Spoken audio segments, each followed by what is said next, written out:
This weekend, we are moving our clocks forward an hour, which may spark some concerns about your sleep patterns, and with good reason, because according to the Center for Disease Control, 1/3 of U.S. adults report they usually get less than the recommended amount of sleep, which is at least 7 hours, Kristen. 7 hours, what's that? Not getting enough sleep is linked with many chronic diseases and conditions such as type 2 diabetes, heart disease, obesity, and depression. It can also lead to motor vehicle crashes and you making mistakes at work. And also fights with your significant other. So getting enough sleep is not a luxury. It is something people need for your good health. But there is some good news. Sleep disorders can be diagnosed and also treated. So for some home tips, we spoke to the author of Normal Doesn't Have Side Effects, Dr. Aimee Duffy, for some tips on getting better sleep. Dr. Duffy, thank you for joining us for a problem for so many people. How do we get better sleep? You have 5 great tips for us, starting with what? Where do we even begin? A mistake we should avoid. Well, you know how important it is to get sleep, right? And lack of sleep can lead to so many health conditions and problems. We really want to focus on how can we improve our overall health, and one of those is to get better sleep. So one of the mistakes that people make is drinking something warm. You know, you always hear your grandma, here, have a cup of warm milk before you go to sleep, right? Well, or hot chocolate is something that maybe some kids are drinking. Something warm, hot chocolate. Well, that hot chocolate is full of sugar and caffeine and can be really stimulating. That milk, a lot of people are dairy intolerant, and it can lead to exacerbating acid reflux at night or stomach upset. And both of these are liquids, right? So you're going to be waking up later to pee.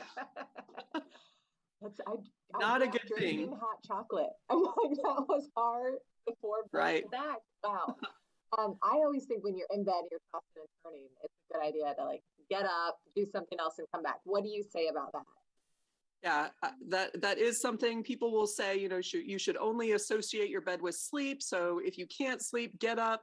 Here's my thing. If you get up, you're turning on lights. Maybe you're going to the kitchen to warm up that glass of milk or hot cocoa. While I'm up, let me throw in a load of laundry. Oh, I'm going to turn on my computer, check some emails. Now you're up for hours. Instead, let's have a plan in place. If that's something that happens to you regularly, have a recording of a guided meditation or an audio relaxation ready to go so you can turn it on as soon as you start noticing you're not falling asleep. Or you can practice some of those breathing exercises, in for 4, out for 4. But I really think you should try to stay in bed. Maybe you're only awake for 20 minutes, 30 minutes, but if you get out of bed, you're going to be up for hours. Yeah, then you're really overstimulated. Yeah. Can you have a glass of alcohol before bed to try to relax? That glass of wine, it can be right. Everybody wants that glass of wine, right? And that's going to calm my brain down, helps me relax. And it might do that initially, but withdrawal from alcohol is the opposite. It's very stimulating and will actually wake you up later. And alcohol is a diuretic and another liquid. So here we are having to go to the bathroom again in the middle of the night. And many alcoholic beverages, including wine, have a lot of sugar. And you're going to get that sugar rush followed by a crash. So this isn't just menopause, ladies. You'll wake up with night sweats in the middle of the night when that blood sugar drops. So again, if you're going to indulge in that, maybe do it earlier in the evening, not right before bed. Okay. All right. On the morning shift for TV, I have had so many colleagues try different, like melatonin or sleeping pills to help with sleep. Yeah. What do you think about those? Well, here's the deal. When you're throwing out the prescription medications, and there's a lot of them out there, but taking that sleeping pill, it kind of tricks your brain into thinking you're sleeping, but you're really just sedated. So you're not getting great sleep. You often will wake up still feeling unrested and maybe even a little hungover. So yeah, trying something more natural like that melatonin or changing up your sleeping habits and seeing a doctor who can really diagnose why you're not sleeping and make sure that we're addressing the reasons why instead of just, band-aiding it with a pill that tricks your mind into thinking you're sleeping, right? That's so interesting. Yes.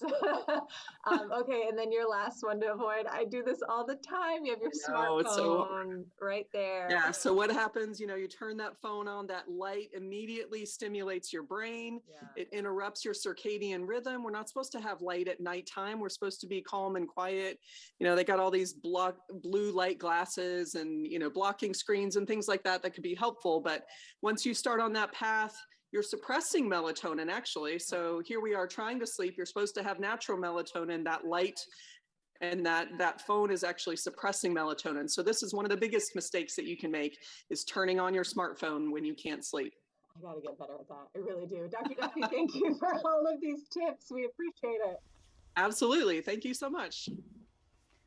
Such good ideas. Mary Marshall back with us. And Mary, we have this conversation all the time, and Ellen knows I wake up in the middle of the night and I go eat. I eat a snack, which I know Do is you really, Kristen? I think I sleep eat. I think I sleep Yeah, I eat. think you do too. It's too often. I wake up in the middle of the night and I do check that phone. And I did learn now, just from watching the segment, that suppresses my melatonin production. So I need to put the phone further away from my bed. That's my big takeaway from here, because sleep is something I could really use. Yes, I go in and out, right? And the do not disturb mode, Chris and I were just talking about this during it's very important, right? You can get the family calls, but not anybody else that you don't really need to know until you wake up in the morning. It's hard. We were talking about snoring earlier this week, ladies, and you know that can wake people up. But the hot drinks, that surprised me. Yeah. Because I mean, that was always that old wives' tale, to have something hot Warm to milk. cool you down. Because mentally it seems so soothing. But you gotta go to the bathroom. Ellen, great tips. Thank you so very much. Mary, we'll see you in a bit.